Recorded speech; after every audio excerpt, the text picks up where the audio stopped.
Assalamualaikum warahmatullahi wabarakatuh. Om Swastiastu. Selamat pagi, salam sejahtera bagi kita semua. Pada hari ini, kita akan mengikuti Studium Generale yang akan disampaikan oleh Gubernur Bali, Dr. Insinyur Wayan Koster MM, dengan topik Kontribusi Sains Matematika dan Pengaruhnya pada Cara Pandang Kebijakan Publik di Era 4.0. Om Swastiastu. Assalamualaikum warahmatullahi wabarakatuh. Salam sejahtera, salam namo buddhaya, salam kebajikan, rahayu untuk kita semua.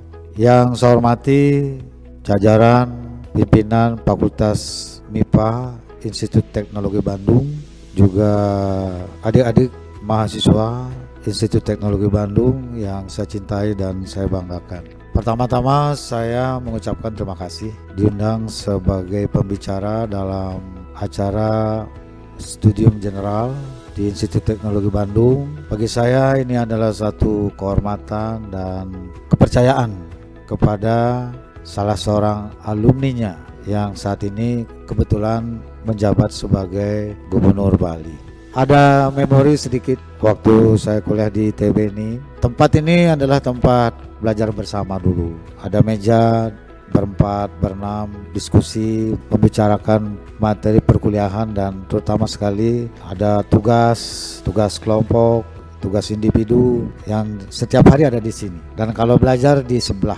seberang sana di Aula Timur. Jadi saya rajin belajarnya. Saya di matematika itu dunianya memang banyak olah pikir. Pagi kalkulus, siang kalkulus, malam kalkulus. Tidak ada hari tanpa kalkulus. Bahkan sampai guyon-guyon kalkulus dengan integral lipat n, kemudian diferensial dengan lipat n, dengan limitnya menuju tak hingga, dan sampai kita mencoba merumuskan bagaimana kalau kalkulus tanpa limit, kita keluarkan mau jurus baru. Jadi guyon-guyon kita. Dan memang pada saat itu tahun 81 ITB masih sangat ketat. Untuk masuk susah dan untuk keluar juga susah. SKS-nya ada 160 lebih. Dan tingkat pertama bersama 1 tahun, setelah itu baru masuk ke jurusan matematika. Di matematika di situ banyak kalkulusnya, kalkulus 1 sampai 4, analisis 1 sampai ke berapa lagi, dan saya ngambil bidang spesifik statistik dan probabilitas. Ada yang menarik pada saat itu, salah seorang dosen yang mengajar analisis matematik, Pak Bahtiar Syarif, baru pertama masuk ke ruangan, pertama kali bertemu dalam perkuliahan, beliau sudah langsung mengatakan, kamu rajin-rajin kuliah, kerjakan soal dari hasil perkuliahan, dan kamu jangan berharap banyak. Nilai matematik, nilai A itu untuk Tuhan, nilai B untuk istri saya. Jadi jatah kamu nilainya maksimum C gitu. Jadi zaman itu begitu. Jadi kita baru masuk sudah diberi pemahaman seperti itu. Jadi nilai kamu maksimum C. Kalau dapat D itu sudah syukur. Nah, udah syukur sekali gitu. Jadi nilai saya pas-pasan. Dan juga ada dosen yang unik, yaitu Pak Profesor Muhammad Arifin yang mengajar aljabar abstrak. Itu pelajaran yang paling susah. Setiap hari digeluti, kerjain soalnya segala macamnya tiap hari. Begitu ujian saya ngerti aja enggak dengan soalnya gitu. Jadi sampai saya keluar air mata waktu itu. Tiap hari dipelajarin, keluar soal kok enggak ngerti sama sekali gitu. Akhirnya keluar nilainya cuma dapat 35 dari nilai 100 gitu. Dan numpuk zaman itu dengan angkatan 77. Padahal kita sudah 81, jadi 4 tahun sebelumnya itu masih bergabung. Saya sudah berpikir kalau ini terus saya ketemu dosennya, mungkin ini akan menjadi kendala saya kuliah lebih lama di ITB. Tapi syukur sekali saya ditolong waktu itu, ada pemutihan. Jadi ada istilahnya cuci gudang. Jadi yang lama yang gak lulus itu sudah 4 tahun sebelumnya dikumpulkan menjadi satu kelas, 1 semester ke depan itu kuliah. Yang tadinya Pak Muhammad Arifin yang memberi kuliah itu diganti oleh Bapak Hutahayan itu. Akhirnya saya lulus dengan nilai B. Kalau Pak Arifin nilai saya E. Zaman itu nilai A indeksnya 5, F itu 0, maka skala IP-nya ITB waktu itu adalah 0 sampai 5. Nah itu. Ada lagi dosen yang unik juga, namanya Pak Rauh, yang mengajar geometri. Ada geometri Riemann, ada geometri Lobachevsky, yang kawan-kawan kenal semua, adik-adik kenal semua. Pasti jumlah sudut dalam segitiga, jumlah sudut dalam segitiga itu adalah 180 derajat. Tapi dengan teori itu bisa dibuktikan jumlah sudut itu lebih kecil dari 180 derajat. Dan dengan teori bisa dibuktikan lebih dari 180 derajat. Itu kan miring otaknya. Jadi tapi itu dengan sangat logik diturunkan dari teori, dari lema, dari akibat segala macam keluar itu. Jadi nggak bisa dibantah lagi. Sangat kronologis ilmunya waktu itu. Jadi luar biasa. Nah, kemudian 81 masuk, saya ujian S1-nya bulan Desember 86 dan di wisuda April tahun 87. April 87 wisuda. Tapi lulus skripsinya ujiannya Desember 86. Pembimbing saya adalah Dr. RK Sembiring dan Dr. Nababan. Jadi dua-duanya lulusan dari perguruan tinggi, salah satunya adalah dari Berkeley. Jadi orang-orang yang jagoan semua. Jadi saya waktu itu skripsinya adalah mengenai barisan integral lipat untuk statistik. Lipatnya lipat N dengan N menuju tak hingga. Jadi abstrak sekali. Dan kemudian setelah saya lulus, saya dipanggil oleh Bapak Rektor, kamu mau kerja di mana? Saya mau jadi pegawai negeri, Pak. Ah, yang benar kamu. Orang ITB itu biasanya di swasta atau menjadi entrepreneur. Saya memilih jadi pegawai negeri. Jadi terus beliau merekomendasikan saya ke Bappenas, tapi waktu itu seleksinya menunggu waktu cukup lama sehingga saya tidak masuk ke Bappenas, tapi saya masuk ke Departemen Pendidikan dan Kebudayaan sebagai tenaga honor memulainya di peneliti Badan Penelitian dan Pengembangan Departemen Pendidikan dan Kebudayaan yang direkomendasikan oleh Bapak Dr. RK Sembiring. Jadi basic saya peneliti dengan gaji semula hanya 60.000, ya, hanya 60.000 per bulan. Tapi tidak cukup untuk hidup, karena itu saya sambil juga menjadi dosen ngojek di beberapa perguruan tinggi swasta di Jakarta, di Setia Perbanas, Pelita Harapan, dan Taruman Negara. Kemudian saya akhirnya pindah menjadi dosen tetap di Taruman Negara, pegawai negeri yang diperbantukan di Taruman Negara. Lantas jalan hidup yang mengantarkan saya masuk ke partai politik pada tahun 98, kemudian maju menjadi anggota DPR pada pemilu tahun 2004, duduk di Komisi 10 DPR RI yang membidangi pendidikan, kebudayaan, pariwisata, pemuda, dan olahraga, dan juga ditugaskan sebagai anggota Badan Anggaran DPR RI. Kemudian pada periode kedua pemilu tahun 2009 dan periode ketiga pada pemilu tahun 2014. Saya berhasil mendapat dukungan suara.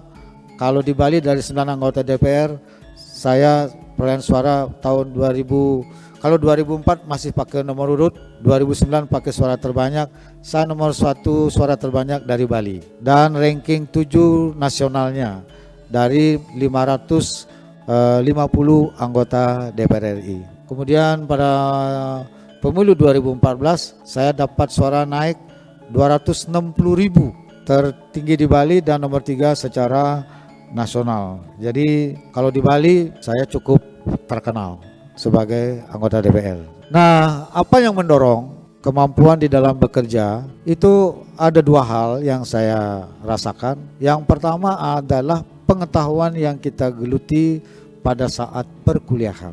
Kalau saya memang kebetulan di matematika itu memang hobi matematika. Saking hobinya dan juga karena saya belajar berasal dari keluarga jauh di bawah garis kemiskinan, dari desa terpencil saya lahir di desa Sembiran. Saya termasuk keluarga yang di bawah jauh dari kemiskinan. makannya singkong, nggak pernah makan beras karena nggak bisa beli beras, makannya singkong, ubi gitu. Makanya badan saya kurus, dan karena itulah waktu perkuliahan saya hanya 1 semester dibantu oleh wak saya, om saya. Semester kedua saya sudah biaya sendiri, yaitu memberikan privat les, guru datang ke rumah, jadi memberikan privat matematika, dan juga sambil menulis buku. Saya menulis buku matematika, fisika, kimia, biologi, teori, dan soal jawab, sambil dapatkan duit. Dan juga sebenarnya itu kepepet karena nggak punya uang saja, tapi akhirnya menjadi kebiasaan menulis. Nah, di dalam pengetahuan yang saya dapat, karena ini matematika, memang itu merupakan pengetahuan yang memberikan suatu aspek cara berpikir yang sangat kritis, analitis, dan sistematis, sangat konsisten strukturnya, logika berpikirnya, sehingga ini sangat membantu di dalam kemampuan memecahkan masalah dan berkomunikasi. Nah, kaitannya dengan kemampuan berkomunikasi ini, termasuk pemecahan masalah, selain pengetahuan dari perkuliahan yang saya dapat, saya perlu menyampaikan bahwa saya termasuk mahasiswa yang sangat aktif dalam kegiatan kemahasiswaan. Puncak aktif saya adalah pada tahun 84 dan 85 bersama kawan-kawan pada saat itu yang seangkatan dengan saya maupun angkatan 1 tahun di bawah saya atau 1 angkatan lebih tua dari saya. Waktu itu adalah Bapak Pramono Anung Wibowo yang sekarang menjadi Menteri Sekretaris Kabinet. Ada kawan senasib saya sama-sama miskin, yaitu Pak Insinyur Trenggono yang sekarang menjadi Menteri Kelautan dan Perikanan. Itu kawan baik saya. Kalau nggak punya duit, ayo ngopi bareng. Siapa yang punya duit, bayarin. Nah gitu. Makanya di situ yang 1 piring cuma 1.000 rupiah itu, yang isinya cuma telur dadar sama sambal. Kemudian juga sekarang Pak yang menjadi Dirut Garuda itu Pak Irfan, panggilannya Ayah. Itu angkatan 82, dan juga Muhammad Ridwan, 1 angkatan di aktivis, sekarang menjadi Dirjen di Kementerian SDM dan menjabat sebagai gubernur di Kepulauan Riau. Itu diantaranya yang saya ajak bergelut aktif di mahasiswa ITB.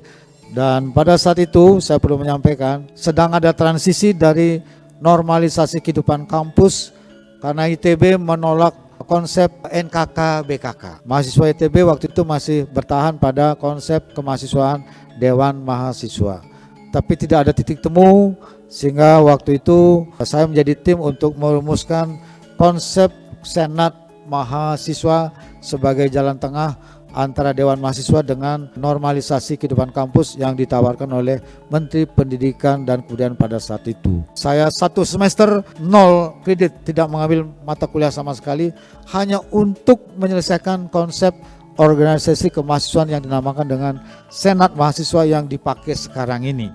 Jadi sebenarnya waktu itu sudah dirumuskan oleh kawan-kawan seangkatan waktu itu. Ada yang angkatan 79, 78. Pada saat itu pembimbing saya adalah Pak Umar Joro, dan juga ada senior yang lain, ada Hendardi, tukang mentornya yang sekarang menjadi LSM di Jakarta dari teknik sipil. Jadi lulusan ITB itu macam-macam.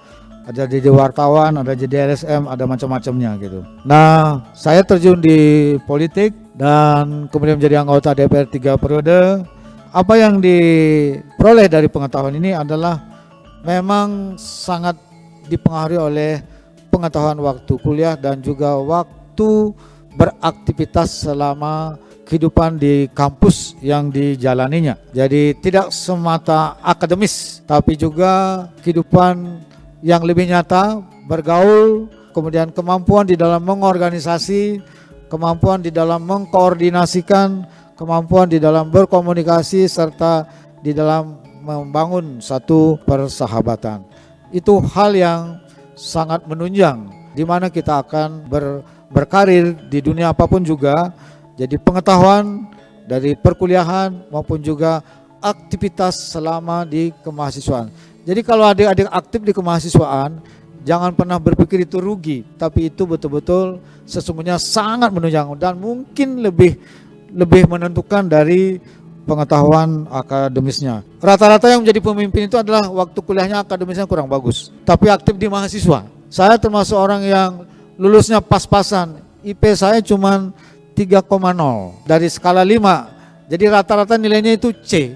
Kebanyakan nilai saya itu C, kadang-kadang ada A, itu mimpi sudah dapat A, di bawahnya B, banyak-banyaknya D. Kalau dirata-ratakan jadi C dia, gitu. Jadi udah bisa tarik nafas, bisa lulus dari TB itu udah luar biasa. Itu. Nah ini yang kemudian menjadi satu modal bekerja ketika saya menjadi anggota DPR dan kemudian menjadi gubernur Bali. Menjadi anggota DPR ada 14 undang-undang yang saya bentuk. Pertama adalah undang-undang tentang guru dan dosen. Jadi dosen sekarang mendapat tunjangan profesi setelah mengikuti sertifikasi, itu adalah rumusan yang saya bikin di dalam undang-undang. Ya, sehingga dosen memiliki profesi yang lebih terhormat bersama guru. Kemudian juga saya membuat undang-undang nomor 12 tahun 2012 tentang pendidikan tinggi. Di situ juga saya memasukkan pasal guru besar yang tadinya dipensiun umur 65 tahun bisa diperpanjang sampai 70 tahun, tapi harus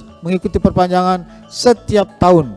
Maka dalam rumusan saya buatkan pasal tidak perlu diperpanjang, otomatis pensiun pada umur 70 tahun. Dan tunjangan guru besar itu pertama dapat tunjangan profesi 1 kali gaji pokok, tunjangan kehormatan sebagai guru besar itu 2 kali dari gaji pokok. Jadi kalau guru besar itu dia mendapat 3 kali tunjangan dari gaji pokoknya. Kalau gaji pokoknya 4 juta berarti dia mendapatkan tambahan 12 juta. Mengapa saya buatkan pasal seperti itu? Karena saya terinspirasi guru besar lulusan ITB itu pensiun hanya mendapatkan uang 2,5 juta dan tidak punya rumah. Jadi sehingga saya harus memikirkan itu sehingga para guru besar itu betul-betul memiliki harkat dan martabat yang tinggi dan bisa lebih survive hidupnya dengan jabatan guru besarnya. Jadi itu diantara undang-undang yang saya buatkan pada saat di DPR yang kaitannya dengan pendidikan. Yang lain tidak ada kaitan dengan pendidikan, banyak gitu. Berikutnya adalah ketika saya mendapat kepercayaan menjadi gubernur Bali, itu tentu saya harus memahami secara utuh tentang Bali. Jadi Bali itu saya perlu memperkenalkan, Bali ini wilayahnya kecil, hanya 5.646 km persegi. Kemudian jumlah penduduknya 4,3 juta, lebih sedikit. Kabupatennya ada 9, kecamatannya ada 57, desanya ada 636, kelurahan ada 80, dan di Bali lebihnya dibandingkan dengan provinsi lain ada desa adat yang sangat utuh, yaitu sebanyak 1.493 desa adat yang memiliki peranan sangat penting di dalam mengatur tatanan kehidupan masyarakat di Bali dan sangat mudah untuk mengorganisir karena mereka itu memiliki hukum adat, memiliki organisasi adat dan memiliki sistem kemasyarakatan yang sangat kuat ikatannya sehingga mudah untuk diorganisir di dalam rangka menjalankan kebijakan pemerintahan yang akan dilaksanakan oleh masyarakat dan manfaatnya juga untuk masyarakat. Ketajaman di dalam memahami masalah ini itu sangat diperlukan agar kita membangun sesuai dengan karakter dan potensi yang ada di Bali. Pertama adalah yang berkaitan dengan alam Bali.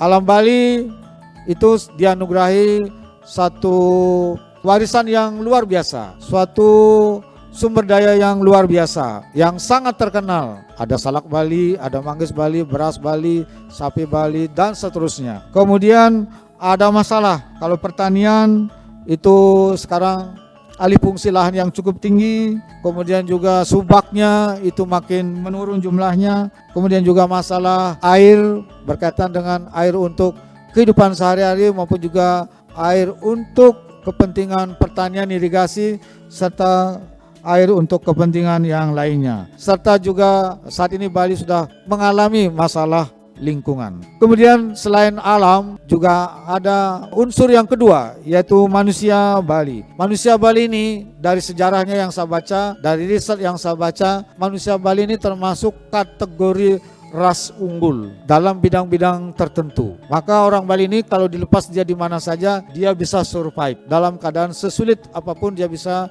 memecahkan masalahnya. Jadi sebenarnya menjadi orang Bali itu sangat bersyukur karena dia termasuk ras yang unggul. Ini hasil riset dari peneliti di Indonesia maupun juga peneliti dari luar negeri. Apa diantaranya masalahnya orang Bali saat ini adalah mengalami perubahan secara mendasar dari segi cara berpikir, sikap dan perilaku kehidupan yang secara individu maupun kolektif. Cara berpikir, sikap dan perilaku yang cenderung agak pragmatis dan konsumtif. Kemudian juga dalam hal tertentu mengalami degradasi moral, kemudian menurunnya kecintaan terhadap nilai adat, tradisi, seni budaya dan kearifan lokal, dan melemahnya kohesi sosial di masyarakat. Ini semua adalah karena dinamika perkembangan zaman yang menuntut kehidupan yang lebih pragmatis, lebih pada keekonomian yang dibutuhkan untuk memenuhi kehidupan sehari-harinya. Sehingga dalam hal tertentu dia mulai meninggalkan hal-hal yang selama ini positif bagi kehidupan sosial yang ada di masyarakat Bali. Selain itu, unsur yang ketiga sangat penting bagi Bali adalah kebudayaan Bali. Bali tidak memiliki sumber daya alam fisik seperti provinsi lain. Bali tidak memiliki gas, tidak memiliki minyak, tidak memiliki batu bara, tidak memiliki emas atau tambang-tambang yang lainnya. Tapi Bali dianugerahi dengan kekayaan, keunikan dan keunggulan budaya yang luar biasa berupa adat istiadat, tradisi, seni budaya dan kearifan lokal yang kalau dibandingkan dengan daerah lain, bahkan dibandingkan dengan negara lain, Bali itu tidak bisa dikalahkan. Ini kekuatannya Bali yang luar biasa. Yang tampil sekarang ini di permukaan itu baru kira-kira 40%-nya. 60% itu masih terpendam di desa adat yang ada di seluruh Bali. Namun karena arah kebijakan sebelumnya kurang kuat, maka mengakibatkan adat, tradisi, seni budaya dan kearifan lokal terus mengalami kemunduran dari sisi jumlah dan kualitas, berkaitan juga dengan kelembagaan, sarana prasarana, sumber daya manusia, sistem nilai dan pranata budaya. Oleh karena itu diperlukan pembangunan kebudayaan Bali yang meliputi pelindungan, pembinaan, pengembangan dan pemanfaatan kebudayaan Bali. Kemudian juga pembangunan kebudayaan harus dilakukan secara komprehensif dari hulu sampai hilir sehingga potensi besar yang dimiliki ini betul-betul dapat dikembangkan secara optimal yang selama ini belum dikembangkan secara optimal. Masih jauh dari potensi yang ada. Jadi karena itu dalam pilihan kebijakan saya, karena Bali ini memiliki kekayaan yang luar biasa di bidang budaya, maka budaya saya jadikan sebagai mainstream pembangunan di Bali dari hulu sampai hilir. Budaya dijadikan sebagai satu sumber nilai-nilai kehidupan, membangun etika, moral, kemudian budi pekerti luhur bagi masyarakatnya. Juga budaya dijadikan sebagai satu produk karya seni, seni tari, seni musik, seni lukis, seni pahat, dan berbagai karya seni lainnya yang bernilai ekonomi. Juga budaya saya gunakan sebagai basis pengembangan perekonomian untuk ekonomi yang berkelanjutan dan ramah lingkungan sejalan dengan perkembangan dunia global saat ini. Bali saya bangun sepenuhnya berdasarkan nilai-nilai kearifan lokal Sadkerti yang dinamakan dengan pembangunan Bali dengan visi Nangun Sadkerti Loko Bali melalui pola pembangunan semesta berencana menuju Bali era baru. Visi ini mengandung makna menjaga kesucian dan keharmonisan alam Bali beserta isinya untuk mewujudkan kehidupan masyarakat Bali yang sejahtera dan bahagia, niskala-skala menuju kehidupan sesuai prinsip Trisakti Bung Karno, berdaulat secara politik, berdikari secara ekonomi, dan berkepribadian dalam kebudayaan dengan pembangunan secara terpola, menyeluruh, terencana, terarah dan terintegrasi dalam bingkai Negara Kesatuan Republik Indonesia berdasarkan nilai-nilai Pancasila 1 Juni 1945. Visi Nangun Sadkerti Loko Bali ini dibangun dengan nilai-nilai kearifan lokal Bali. Saya tidak menggunakan konsep dari luar untuk membangun Bali, tapi saya betul-betul membangun Bali secara utuh dengan nilai-nilai kearifan lokal yang ada di Bali. Saya tidak menggunakan referensi textbook maupun juga referensi yang lainnya, tapi menggunakan referensi warisan leluhur. Metode pembangunan yang dipakai adalah pola pembangunan semesta berencana. Satu konsep yang digagas oleh Bung Karno, yang dirumuskan oleh lebih dari 500 orang ahli peneliti menyusun konsep pola pembangunan semesta berencana ini. Namun karena Bung Karno keburu berakhir masa jabatannya, tidak dapat dilaksanakan, maka saya mendapat penugasan dari Ibu Megawati Soekarno Putri, Ketua Umum PD Perjuangan, agar menerapkan pola pembangunan semesta berencana ini di Provinsi Bali sebagai percontohan. Kalau Bali ini berhasil, maka ini akan diterapkan sebagai pola pembangunan nasional untuk membangun Indonesia dari Sabang sampai Merauke. Prinsip yang dipakai adalah agar Bali berdaulat secara politik, berdikari secara ekonomi, dan berkepribadian dalam kebudayaan dalam bingkai Negara Kesatuan Republik Indonesia dengan tetap berdasarkan pada ideologi nasional kita, yaitu Pancasila, khususnya Pancasila 1 Juni 1945. Visi Nangun Sarketi Loka Bali ini adalah untuk menata secara fundamental dan komprehensif pembangunan Bali yang dilandasi nilai-nilai kearifan lokal Sadkerti, yaitu 6 sumber utama kesejahteraan dan kebahagiaan kehidupan manusia. Apa saja Sadkerti ini? Sad itu 6, Kerti itu kesejahteraan dan kebahagiaan. Jadi 6 kesejahteraan dan kebahagiaan. Sad yang pertama yaitu Atma Kerti, berarti penyucian dan pemulihan Atman atau jiwa. Sad kedua yaitu Segara Kerti, berarti penyucian dan pemulihan laut. Sad yang ketiga yaitu Danu Kerti, berarti penyucian dan pemulihan sumber air. Sad yang keempat yaitu Wana Kerti, berarti penyucian dan pemulihan tumbuh-tumbuhan. Sad yang kelima yaitu Jana Kerti, berarti penyucian dan pemulihan manusia. Dan sad yang keenam yaitu Jagat Kerti, berarti penyucian dan pemulihan alam semesta. 6 ini, Sadkerti ini betul-betul merupakan warisan adiluhung dari leluhur kami di Provinsi Bali. Saya kira 6 sumber utama ini itu akan selamanya menjadi kebutuhan manusia sepanjang kehidupan ini ada. Saya kira sepanjang kehidupan ini ada, dari zaman ke zaman, tidak ada orang yang tidak butuh dengan pemuliaan jiwa. Tidak ada orang yang tidak butuh dengan laut, pasti butuh laut. Kalau ilmu alam mengajarkan siklusnya itu pasti dari laut. Kemudian pasti butuh air, nggak ada orang hidup tanpa butuh air. Pasti kita butuh hutan karena butuh oksigen untuk bernapas. Dan hutan juga menjadi fungsi untuk pelindungan sumber air. Dan kita juga butuh sesama kehidupan antara manusia dan keseluruhan jagat raya.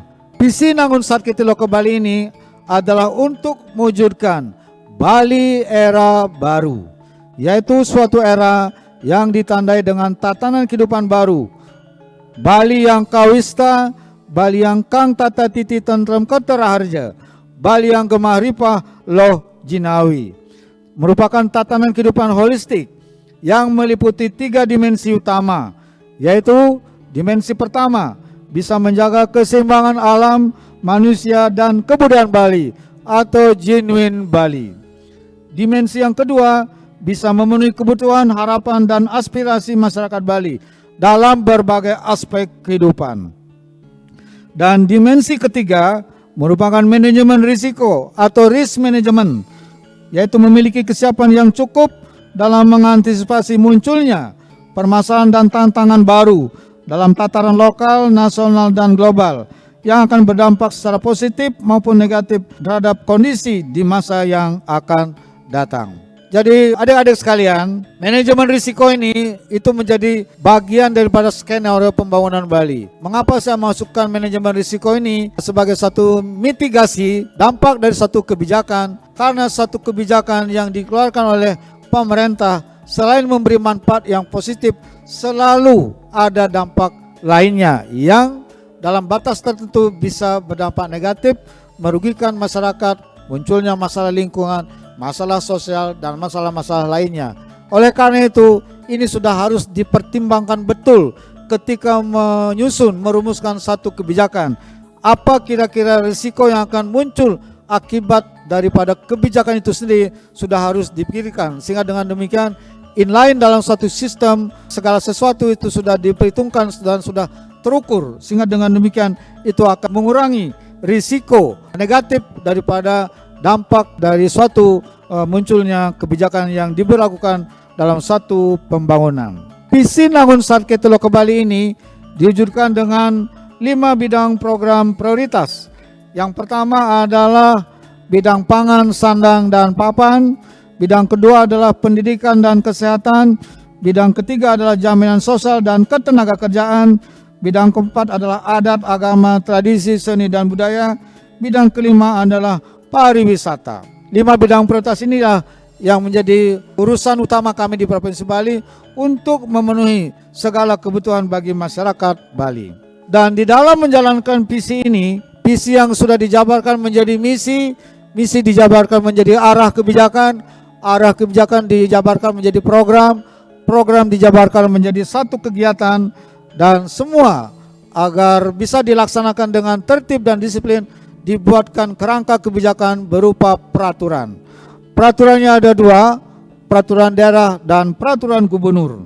Selama saya memimpin untuk menjalankan visi Nangun Satke Teluk Bali ini, saya membuat 20 peraturan daerah dan 27 peraturan gubernur agar kebijakan itu dapat diselenggarakan secara permanen, mengikat para pihak, dan berkelanjutan, sehingga dengan demikian dapat dilaksanakan dengan teratur, tertib, dan disiplin. Di antaranya adalah untuk bidang pangan, sandang, dan papan, sejumlah regulasi yang dibuat, yaitu pertama, peraturan daerah nomor 8 tahun 2019 tentang sistem pertanian organik. Jadi pertanian yang dikembangkan di Bali itu memiliki potensi pertanian yang luar biasa dengan tradisinya yang sangat kuat. Pertanian yang saya kembangkan adalah pertanian organik dengan Perda menuju Bali Pulau Organik untuk menghasilkan pangan yang berkualitas dan sehat.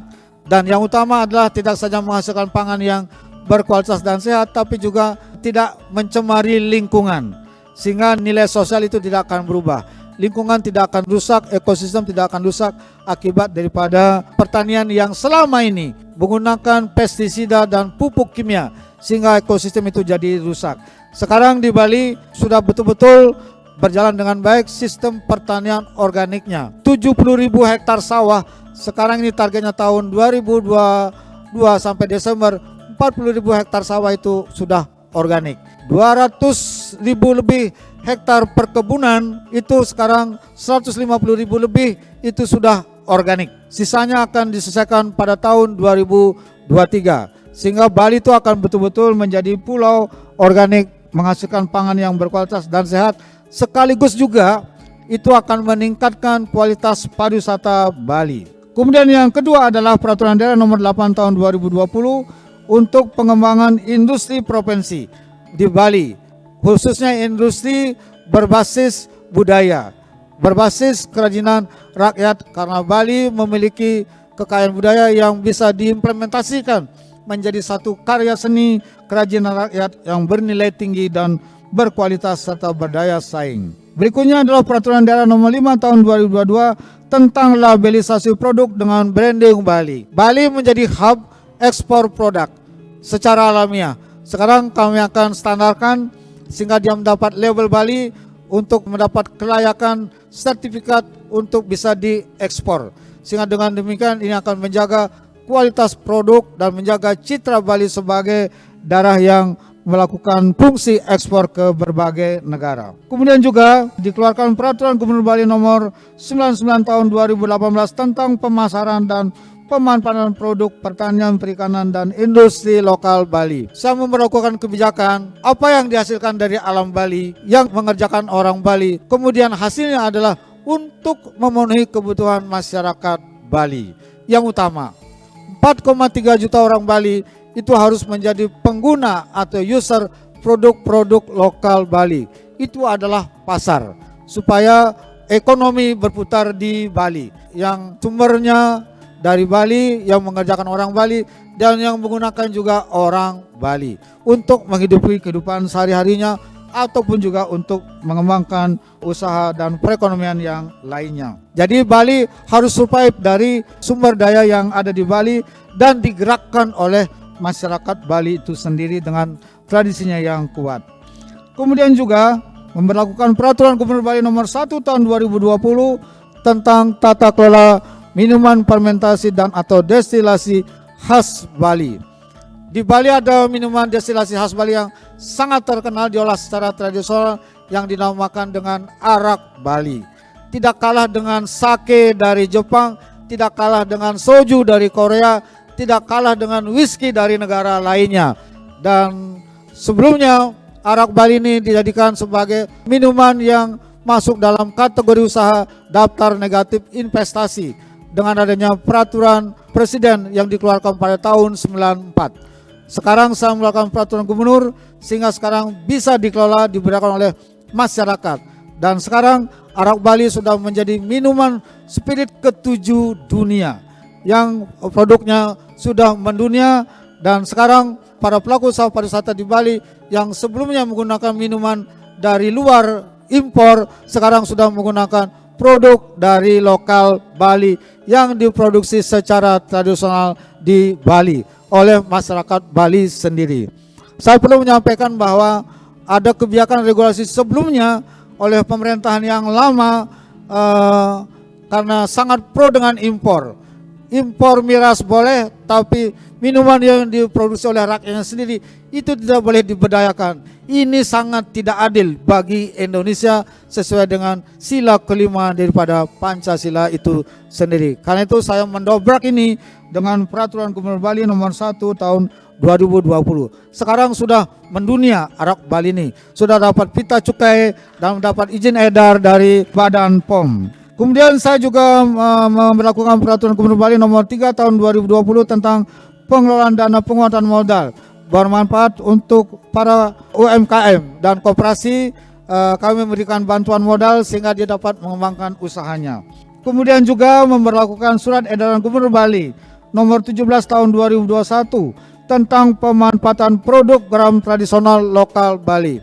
Saya perlu menyampaikan bahwa Bali memiliki produk garam tradisional yang luar biasa. Cita rasanya khas sampai sangat terkenal di dunia. Dipakai di Eropa, dipakai di hotel bintang 5. Tapi ada aturan berupa kepres harus mengandung kadar yodium minimum 20% dan harus memiliki sertifikat SNI. Akibatnya produk garam lokal Bali yang kadar yodiumnya kurang dari 20% tidak bisa masuk ke pasar modern, tidak bisa masuk ke toko modern. Tapi lucunya garam kita dipakai hotel bintang 5 dan dipakai di Eropa. Karena itu saya menobrak dengan Surat Edaran Gubernur Bali, maka produk garam tradisional lokal Bali sekarang sudah diizinkan oleh POM, diperiksa oleh labnya POM, dinyatakan itu bahwa sumber yodium tidak hanya dari garam, tapi juga sumber dari pangan yang lainnya. Sekarang sudah dapat izin edar dari POM dan sudah bisa dijual di pasar modern, toko modern dan bisa diekspor dengan jumlah yang lebih besar lagi. Bahkan kami mengedukasi dengan kemasan yang sangat bagus. Jadi garam lokal Bali itu sangat terkenal. Jadi selama ini kita lucu punya garam bagus di Indonesia, tapi kita mengimpor garam. Jadi lucu kita di Indonesia ini sebagai negara agraris kita impor beras padahal kita surplus beras. Impor bawang putih padahal kita surplus bawang putih. Kita impor garam padahal kita punya produk garam yang luar biasa. Karena Indonesia ini adalah lebih luas lautnya daripada daratnya. Jadi potensi besar untuk garam ini. Harusnya kita sebagai negara maritim kita memiliki industri garam besar untuk produk kita digunakan di dalam negeri maupun juga untuk ekspor. Tapi kebalik-balik, yang kita punya tidak boleh dipakai, justru kita mengimpor dari luar. Inilah yang nggak benar di negara kita ini, yang harus kita benahi. Dan saya terobos dari Bali. Mudah-mudahan Bali akan menjadi spirit untuk daerah lainnya dengan menggunakan produk-produk dari dalam negeri. Saya juga memberlakukan Surat Edaran Gubernur Bali Nomor 4 Tahun 2021 tentang penggunaan kain tenun endek Bali atau kain tenun tradisional Bali. Jadi setiap hari Selasa saya menghimbau pegawai negeri, pegawai swasta, anak-anak sekolah semuanya setiap Selasa harus menggunakan kain tenun endek Bali, bajunya atau kain tradisional Bali seperti yang saya pakai ini. Yang saya pakai ini adalah tenun kerajinan rakyat Bali. Harganya murah, cuma 500.000. Jadi tenun yang dilakukan secara manual, tenun cak-cak begini, tidak menggunakan mesin. Ini hidup di desa-desa. Ini yang kami hidupkan sekarang. Dulu sempat mati karena tergilas oleh produk dari luar, sekarang sudah bangkit kembali karena saya menerapkan kebijakan ini. Dengan adanya kebijakan ini, maka sekarang se-Bali masyarakatnya setiap Selasa, bahkan tidak Selasa aja, hari-hari penting itu menggunakan busana berbahan kain tenun endek Bali atau kain tenun tradisional Bali. Dulu saya sering pakai batik, sekarang saya jarang pakai batik, tapi lebih banyak hampir tiap hari saya pakai busana seperti ini. Kalau kita pakai ini, itu perajinnya senyum, pedagangnya senyum, kemudian juga distributornya senyum karena barangnya laku. Buat saya itu yang penting. Dan saya kira itu menjadi satu sumber ekonomi yang menggeliat sekarang ini. Fashion endek Bali itu luar biasa di Bali motifnya. Bahkan Christian Dior itu bekerja sama dengan Pemprov Bali. Produk Christian Dior itu menggunakan motif endek Bali untuk produknya tahun 2021.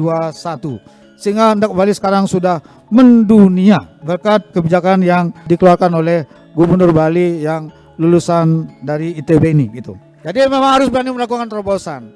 Kalau kita terus terbawa arus, terjebak, saya kira kita jadi konyol. Kemudian yang berikut adalah produk hukum terkait dengan kesehatan dan pendidikan. Ada Peraturan Daerah Nomor 6 Tahun 2020 tentang penyelenggaraan kesehatan. Kesehatan menjadi fokus utama dan prioritas saya. Dari hulu sampai hilir secara komprehensif. Rumah sakit, puskesmas, sampai posyandu ke desa-desa. Itu kami siapkan secara memadai, termasuk juga dokter, kemudian juga alat kesehatannya maupun juga sarana prasarana lainnya yang diperlukan, sehingga tidak ada problem untuk layanan kesehatan di Bali. Bahkan untuk G20 kami memiliki rumah sakit berstandar internasional untuk melayani para delegasi G20 yang menghadapi masalah kesehatan. Tapi asukado selama G20 tidak ada masalah, jadi tidak ada yang masuk rumah sakit. Juga kami menyiapkan jaminan kesehatan bagi masyarakat Bali, dibiayai dari dana APBD, sharing antara APBD Provinsi Bali dengan APBD Kabupaten Kota se-Bali. Juga kami memberlakukan sistem terintegrasi rujukan layanan kesehatan agar masyarakat mudah mengakses layanan kesehatan. Kami sudah punya sistem dan aplikasi. Orang mau ke rumah sakit, jenis penyakitnya apa, dokter siapa, langganannya, bagaimana antreannya, dia sudah bisa mengakses sehingga dia tidak perlu lama-lama ngantri di satu tempat. Dia datang dengan ukuran waktu tertentu sehingga begitu dia nyampe di layanan kesehatan, dia langsung mendapatkan fasilitas layanan dari dokter yang diinginkan maupun juga kebutuhan medis yang lainnya. Kemudian juga di Bali dianugerahi alamnya ini dengan berbagai tumbuh-tumbuhan yang memiliki khasiat untuk pengobat-obatan. Jadi karena itu saya mengembangkan industri kesehatan berbasis kearifan lokal, yaitu pengobatan yang berbasis dari tumbuh-tumbuhan yang tumbuh di Bali yang digunakan untuk pengobatan sejumlah penyakit. Sekarang menjadi industri herbal di beberapa kabupaten saya kembangkan. Bali memiliki kekayaan yang luar biasa kaitannya dengan tanam-tanaman untuk pengobatan tradisional ini. Saya kira Bali kalau dibandingkan dengan Cina lebih unggul Bali. Bali tidak saja memiliki tanam-tanaman yang unggul, tapi juga memiliki pengetahuan tradisional untuk meracik sejumlah tanam-tanaman menjadi obat herbal. Ini saya arahkan menjadi industri herbal, sehingga seharusnya Bali itu bisa bersaing dengan negara lain. Seharusnya Bali ini bisa menjadi industri yang kuat, menjadi ekonomi berbasis pada kearifan lokal ini. Dan sekarang sudah mulai berjalan, maka ke depan di Bali ini akan mengurangi menggunakan obat-obat dari bahan kimia. Jadi akan lebih banyak menggunakan yang herbal, yang alami. Dan saya kira dunia ke depan itu akan kecenderungannya kembali pada alam. Yang lebih sehat, yang lebih betul-betul membuat hidupnya sehat dan berkualitas. Kemudian yang berikutnya adalah di bidang sosial dan ketenagakerjaan dikeluarkan Peraturan Daerah Nomor 10 Tahun 2019 tentang penyelenggaraan ketenagakerjaan. Jadi tenaga kerja di Bali itu diatur, perusahaan-perusahaan yang ada di Bali itu seoptimalnya menggunakan tenaga kerja lokal sesuai dengan kompetensi yang diperlukan. sehingga masyarakat Bali itu mendapat ruang dan kesempatan yang cukup luas untuk dapat diakomodasi sebagai tenaga kerja bagi perusahaan-perusahaan yang ada di Provinsi Bali. Juga kami mengeluarkan kebijakan kaitannya dengan transportasi, yaitu dengan aplikasi untuk angkutan sewa khusus dan juga angkutan pada pangkalan di kawasan tertentu. Karena Bali ini sebagai destinasi wisata, maka transportasinya harus diatur dengan baik, dengan tertib. Begitu juga saya mengeluarkan Peraturan Gubernur Bali nomor 12 tahun 2021 tentang Sistem Pelindungan Pekerja Migran Indonesia atau PMI Krama Bali. Orang Bali ini banyak yang menjadi pekerja migran di luar. Di Eropa ada, di Asia ada, di Timur Tengah ada. Yang sangat terkenal adalah pekerja kapal pesiar, yang sangat terkenal adalah pekerja spa. Spa itu paling banyak orang Bali karena mungkin sentuhan tangannya yang agak spesifik gitu, sehingga sangat terkenal dia. Jadi itu laku sekali. Ini baru ketahuan ketika ada COVID, balik dari luarnya itu banyak sekali. Totalnya 22.000. Dan ini tidak terdata secara baik. Sekarang saya buatkan aplikasi sistem yang mengetahui dari mana asalnya, siapa keluarganya, di mana tinggalnya, kemudian di mana dia bekerja, perusahaannya apa, alamatnya, berapa penghasilannya, di mana tinggalnya, sehingga kalau terjadi masalah langsung kita bisa atasi. Sering sekali kita menghadapi masalah tenaga kerja di luar yang diperlakukan tidak baik oleh perusahaan di luar. Tapi untuk di Bali jarang yang begitu, karena yang dilakukan itu adalah pekerjaan-pekerjaan yang cukup baik, yaitu kapal pesiar maupun sebagai tenaga spa.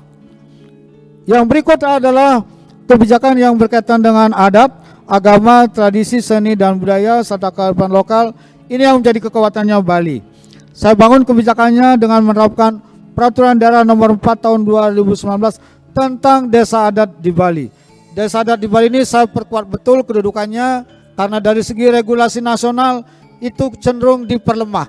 Padahal desa adat ini justru merupakan sistem sosial berbasis kearifan lokal yang justru memiliki kekuatan luar biasa untuk menyatukan masyarakatnya sesuai dengan hak dan kewajibannya dengan aturan yang berlaku di desa adat yang dinamakan dengan awig-awig dan pararem.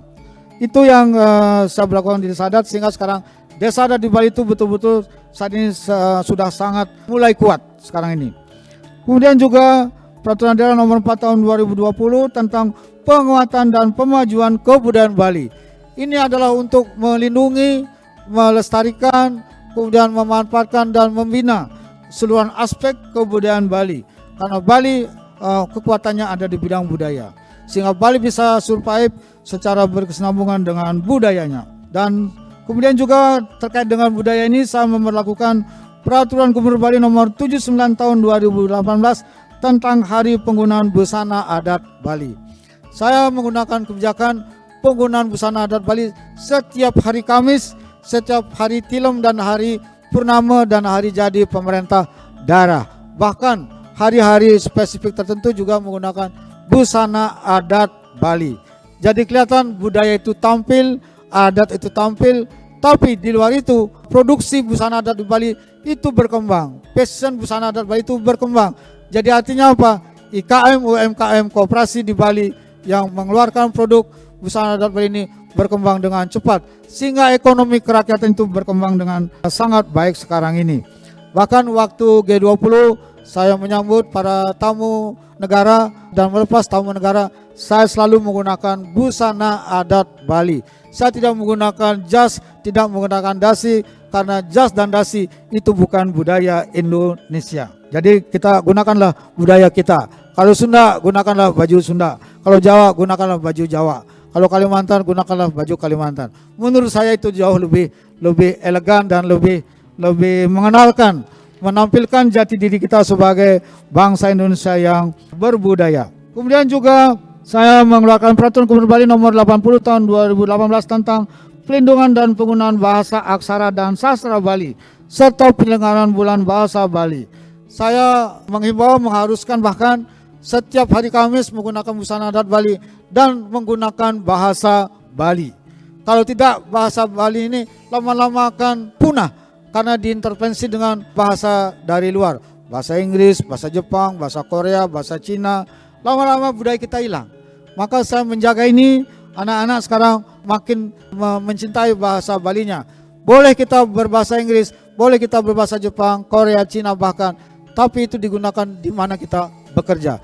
Untuk kehidupan sehari-hari dan kita di rumah tangga misalnya, itu gunakanlah bahasa Bali semaksimalnya. Saya kira di Jawa Barat pun bahasa Sunda itu harus dihidupkan. Jangan ditinggal itu, harus diangkat terus dia. Jangan kita gaya-gaya bahasa Cina, bahasa Jepang, tapi kita tinggalkan budaya kita sendiri, bahasa Sunda, bahasa Jawa, bahasa daerah lainnya, jangan. Wajib kita jaga. Tapi kalau berbahasa Inggris silakan. Jaga juga, yang utama adalah budaya kita sendiri. Jadi jangan kita mengintervensi budaya kita sendiri dengan budaya luar, akhirnya budaya kita mati. Yang hidup adalah budaya dari entah dari mana datangnya. Jadi menurut saya itu sesuatu yang tidak sepantasnya kita lakukan, apalagi ada konstitusi yang mengaturnya. Kemudian juga saya mengeluarkan surat edaran untuk kebijakan mengenai tata titik kehidupan masyarakat Bali berdasarkan nilai-nilai kehidupan lokal Sarkirti. Leluhur kami mewariskan suatu tatanan kehidupan yang sangat bagus untuk memelihara alam ini dengan baik, dan kami jadikan itu sebagai tatanan kehidupan masyarakat Bali. Kemudian yang berikut adalah berkaitan dengan kebijakan pembangunan pariwisata. Ada kebijakan dengan Peraturan Daerah Nomor 5 Tahun 2020 tentang standar penyelenggaraan kepariwisataan Bali. Pariwisata Bali saya dorong, saya arahkan kebijakannya, pembangunannya pariwisata berbasis budaya, berkualitas dan bermartabat. Saya tidak mengizinkan lagi pariwisata yang ecek-ecek, pariwisata yang rendahan, yang hanya datang ke Bali itu tidak banyak belanja, cuma tidur dan kencing. Jadi itu tidak memberi manfaat banyak bagi masyarakat Bali. Jadi kami mendorong adalah pariwisata yang berkualitas. Sekarang pandemi COVID-19 telah mengantarkan Bali menjadi pariwisata yang berkualitas, karena yang datang ke Bali ini adalah orang-orang yang berduit, sedikit tidak apa-apa, tapi dia berkualitas. Dan yang menghormati budaya serta menghormati peraturan yang berlaku di negara kita, peraturan yang berlaku di Provinsi Bali. Kami sekarang tata itu dengan Peraturan Gubernur Bali Nomor 28 Tahun 2020 agar pariwisata itu tumbuh dengan bagus, dengan mempertahankan budayanya serta memberi manfaat besar bagi masyarakat Bali. Kemudian juga pembangunan di Bali sesuai dengan visi Nangun Sarkidul ke Bali ditandai dengan pembangunan bidang lingkungan hidup. Saya mengeluarkan kebijakan untuk lingkungan hidup ini adalah Peraturan Gubernur Bali Nomor 97 Tahun 2018 tentang pembatasan timbulan sampah plastik sekali pakai dengan slogan Desaku Lestari tanpa sampah plastik. Jadi sampah plastik yang dibatasi di Bali penggunanya adalah tas kresek, pipet, dan stereofoam.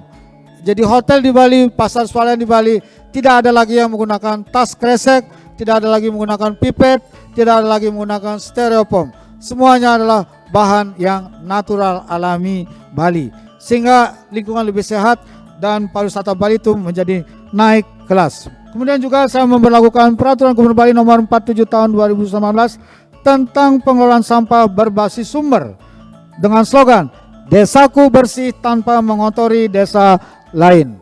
Selama ini sampah diangkut dan ditumpuk di tempat tertentu di TPA sehingga tampaknya berjubel dan itu akhirnya menimbulkan masalah.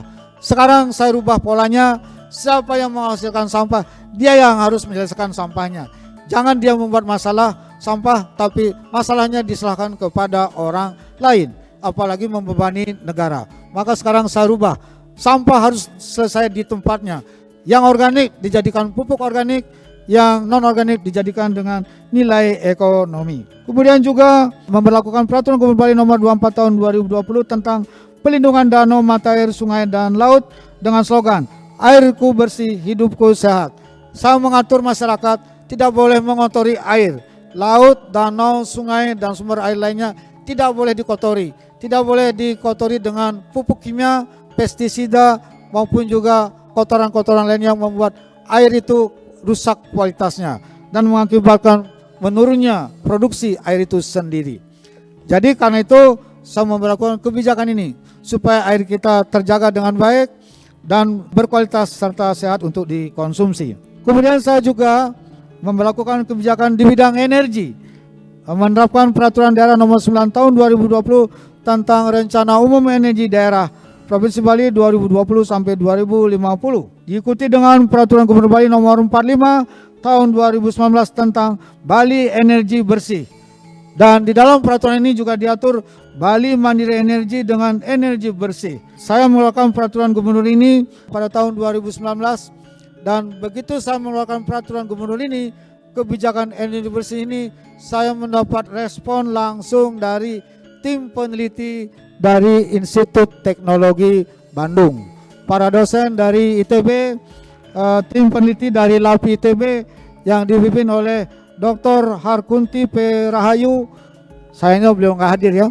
Beliau itu yang memimpin riset memetakan potensi energi baru terbarukan di Provinsi Bali. Selama 2 tahun melakukan penelitian, sudah selesai beberapa bulan yang lalu, sudah dipresentasikan, sudah keluar naskah akademik tentang potensi energi baru terbarukan di Provinsi Bali yang akan mulai saya terapkan mulai tahun 2023. Saya menghentikan secara bertahap penggunaan energi berbasis fosil karena ini merusak alam dan merusak udara. Udara kita menjadi tidak sehat karena kena polusi. Kemudian juga berkaitan dengan energi bersih ini, saya melakukan Peraturan Gubernur Bali Nomor 48 Tahun 2019 tentang penggunaan kendaraan bermotor listrik berbasis baterai. Di Bali sekarang sudah mulai menggunakan mobil listrik, sepeda motor listrik. Tahun 2023 akan saya gencet karena baru pandemi belum bisa digencet. 2023 sudah akan mulai diterapkan dengan lebih cepat lagi. Dalam kaitan ini saya akan bekerja sama penuh dengan ITB untuk mengembangkan energi baru terbarukan serta juga pengembangan kendaraan bermotor listrik berbasis baterai. Jadi saya akan betul-betul menerapkan kebijakan ini secara penuh dengan melibatkan tim peneliti dari Institut Teknologi Bandung karena pengetahuan saya tentang ini sangat minim. Itu diantaranya kebijakan yang berkaitan dengan alam. Yang berikut adalah pembangunan infrastruktur yang sangat menonjol. Selain kebijakan yang dibangun dengan peraturan tadi, saya juga membangun infrastruktur dan sarana prasarana strategis di Provinsi Bali. Yaitu diantaranya adalah nomor 1, pembangunan pelindungan kawasan Suci Pura Agung Besaki. Ini merupakan pura terbesar dan tidak saja terbesar di Bali, terbesar di Indonesia dan di dunia. Ini menjadi tempat persembahyangan seluruh masyarakat Bali. Jadi kami tata sekarang supaya menjadi lebih bersih, nyaman, aman, dan tenang untuk menjalankan kegiatan keagamaannya. Juga sebagai destinasi pariwisata, saya mengembangkan kawasan pusat kebudayaan Bali. Di satu kawasan di Kabupaten Kelungkung seluas 300 hektar lebih. Di situ ada tanah telantar yang merupakan dampak dari letusan Gunung Agung. Lahar tanahnya udah mati, telantar karena dulunya dikenai lahar letusan Gunung Agung, digaruk, pasirnya udah habis, compang-camping tidak bermanfaat lagi. Sekarang saya manfaatkan menjadi kawasan pusat kebudayaan Bali. Saat ini sedang pematangan lahan. 2023 mulai dibangun. Ini akan menjadi kawasan yang betul-betul berkelas dunia, menampilkan passion tentang budaya, ekonomi maupun juga lingkungan, sehingga akan betul-betul menjadi daya tarik pariwisata Bali. Kemudian juga Bali sangat tertinggal di bidang infrastruktur, karena itu saya membangun infrastruktur, diantaranya adalah jalan shortcut yang menghubungkan Singaraja, Menguitani, Bali Utara dan Bali Selatan. Karena sebagai destinasi wisata dalam satu kepulauan yang kecil, itu memang sebaiknya harus bisa dijangkau dengan transportasi yang lebih cepat. Kemudian juga sedang mulai dibangun jalan tol Jagadkerti Bali yang menghubungkan Gilimanuk Mengui, mulai dibangun tahun ini, groundbreaking 10 September 2022, diharapkan selesai pada tahun 2025. Sehingga dengan demikian nanti para wisatawan dari Jawa terutama, begitu tol Jawa sampai Banyuwangi, saya kira nyambung dari Banyuwangi ke Mengui, itu wisatawan domestik dari Jawa ke Bali itu akan semakin banyak menggunakan kendaraan karena sifat wisatanya adalah wisata keluarga. Lebih banyak dia bisa terlibat berkunjung ke Bali. Kemudian yang berikut adalah pembangunan pelabuhan Sanur dan Pasar yang sejak Bali ini ada, belum pernah ada pelabuhan, sehingga masyarakatnya itu bertumpuk-tumpuk, harus kena air seperti itu, ribet, tidak nyaman. Saya membangun 3 pelabuhan sekaligus yang menghubungkan antara Bali Daratan dengan Nusa Penida. Nusa Penida ada di Kabupaten Kelungkung yang merupakan pulau terkenal di dunia, menjadi destinasi terpaling menarik bagi masyarakat dunia saat ini. Tapi belum didukung infrastruktur, sekarang saya bangun dan 3 pelabuhan sudah selesai, sudah diresmikan oleh Bapak Presiden tanggal 9 November yang lalu. Di antaranya adalah juga pelabuhan Samparan di Nusa Penida, kemudian pelabuhan Bias Munjul di Nusa Ceningan. Kemudian juga pembangunan Bali Maritime Tourism Hub di Benoa. Sekarang ini sedang dibangun satu kawasan yang sangat indah, menjadi destinasi wisata, dikerjakan oleh PT Pelindo atas arahan saya. Desainnya sangat baik sehingga nanti diharapkan bisa selesai pada tahun 2023. Ini akan menjadi destinasi wisata yang baru. Juga berkaitan dengan pemenuhan kebutuhan air bersih, dibangun bendungan Sidan di Kabupaten Badung yang cukup besar, selesai pada tahun 2023. Kemudian juga di Kabupaten Buleleng, bendungan untuk memenuhi kebutuhan air di Bali Utara. Jadi bendungan ini akan diharapkan memenuhi kebutuhan air di wilayah Bali Selatan, yaitu Denpasar, Badung, Tabanan, dan Gianyar, supaya tidak lagi mengambil air dari bawah tanah. Kalau mengambil air bawah tanah itu akan merusak ekosistem dan itu mengakibatkan kualitas air semakin buruk. Di samping itu juga saya kira itu sangat membahayakan daripada kualitas tanah itu sendiri, bisa jebol nantinya lama-lama. Karena itu saya membangun bendungan yang kalau ini selesai akan bisa memenuhi kebutuhan air di seluruh Bali. Kemudian juga yang berikut adalah pembangunan Turya Pada Tower KBS 6.0 Kerti Bali di Buleleng, yaitu pembangunan tower terpadu multifungsi. Tidak saja tower untuk memenuhi jaringan telekomunikasi agar TV bisa dijangkau, diakses oleh masyarakat dari berbagai daerah yang ada di Bali, tapi juga tower ini berfungsi untuk destinasi wisata. Tidak kalah dengan Menara Eiffel, tidak kalah dengan Tokyo Tower, tidak kalah dengan Macau Tower, tidak kalah dengan tower-tower yang terkenal lainnya di dunia. Bahkan tower yang saya rancang ini lebih lengkap daripada tower yang ada di negara lainnya. Jadi nanti kalau mau melihat tower tidak perlu ke Prancis melihat Menara Eiffel atau ke Tokyo Tower, tapi datanglah ke Bali lewat Turya Pada Tower KBS 6.0 Kerti Bali yang akan sangat indah, berada di lokasi yang posisinya sangat baik, dan itu akan selesai pada bulan Agustus 2023. Jadi nanti kalau sudah selesai, saya akan mengundang mahasiswa ITB berkunjung secara gratis.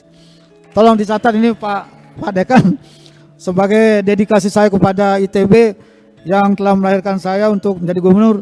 Apa yang dihasilkan ini supaya saya dedikasikan juga untuk Sivitas Akademika Institut Teknologi Bandung. Terakhir yang saya sampaikan adalah kebijakan di bidang pengembangan teknologi digital era 4.0, diantaranya adalah peningkatan literasi digital dan kompetensi SDM, kemudian juga menyediakan WiFi gratis di semua desa adat, puskesmas, destinasi wisata, dan SMA SMK se-Bali, kemudian membangun Turya Pada Tower, kemudian juga menerapkan sistem pemerintahan berbasis elektronik Bali nomor 1 di Indonesia, kemudian juga mengembangkan portal Satu Pintu Pariwisata Bali, kemudian Satu Data Indonesia, dan aplikasi Lab Bali. Ini penerapan teknologi digital 4.0 dalam konteks penyelenggaraan pemerintahan dan layanan publik. Bahkan saya sedang bekerja sama dengan Bapak Ilham Habibie untuk mengembangkan industri berbasis digital di hulu. Bali menjadi Fab Island, dikembangkan bersama Bapak Ilham Habibie yang telah mengadakan kegiatan beberapa bulan yang lalu di Provinsi Bali, dan akan ditindaklanjuti menjadi satu industri PEP di Provinsi Bali. Saya kira itu yang berkaitan dengan kebijakan, dan atas kebijakan tersebut Bali mendapatkan penghargaan prestasi dalam penyelenggaraan pemerintahan. Di antaranya adalah nilai baik sekali untuk sistem akuntabilitas kinerja instansi dari Kementerian PAN RB tahun 2021. nilai baik sekali dalam pelaksanaan program reformasi birokrasi. Provinsi Bali termasuk yang paling progresif dalam reformasi birokrasi. Penghargaan sangat baik dalam penerapan sistem merit. Kemudian juga implementasi kinerja dalam kepegawaian peringkat 1 dalam pengawasan dan pengendalian kepegawaian, juga tata kelola keuangan dengan wajar tanpa pengecualian semakin berkualitas dari BPKRI 9 kali berturut-turut terbaik. Kemudian juga peringkat 1 terbaik dalam pelaksanaan program strategi nasional pencegahan korupsi, program dari Komisi Pemberantasan Korupsi sampai 2020. Kemudian 2021 penghargaan terbaik peringkat pertama dari Komisi Pemberantasan Korupsi, peringkat pertama dalam program MCP Koordinasi Supervisi dan Pencegahan Korupsi, urutan teratas dalam Indeks Keterbukaan Informasi Publik, pengakuan Nangun Sarketi Loko Bali sebagai kebijakan menerapkan pembangunan rendah karbon, hasil studi 100 kota dan 40 negara, Bali termasuk yang mendapat pengakuan dari dunia. Pencapaian angka terendah dalam jumlah stunting di Indonesia, kemudian kategori sangat baik dalam memperoleh penerapan sistem pemerintahan berbasis elektronik. Bali nomor 1 di Indonesia. Ranking 1 dalam pengisian jabatan terbaik, peringkat 1 juga dalam pengelola program Indonesia Pintar, peringkat terbaik dalam Panlapor, kemudian kategori tinggi dalam percontohan kode etik dan kode perilaku ASN, kategori daerah yang melaksanakan transisi energi mendapat peringkat 2, dan kategori daerah yang aktif mengkampanyekan energi bersih peringkat ketiga. Kemudian profil kesehatan peringkat 1, jaringan dokumentasi informasi hukum nasional peringkat 1, dan pertumbuhan kekayaan intelektual mendapat penghargaan yang terbaik di Indonesia. Demikian yang dapat saya sampaikan. Inilah karya yang dapat saya lakukan sebagai Gubernur Bali. Mungkin ini adalah buah dari perkuliahan di ITB maupun juga pengalaman aktivitas di ITB yang saya kira kita semua sebagai alumni ITB dengan logo gajah duduk itu harus kita jaga baik-baik dimanapun kita bekerja, dimanapun kita bertugas sesuai dengan profesi masing-masing. Dan termasuk saya menjadi gubernur tidak boleh memalukan alumni ITB itu sendiri. Nama ITB harus berkibar di Indonesia dengan dedikasi dan kualitasnya yang terbaik. Demikian yang dapat saya sampaikan. Terima kasih. Sari Paramasanti. Om Santi Santi Santi Om. Wassalamualaikum warahmatullahi wabarakatuh. Rahayu.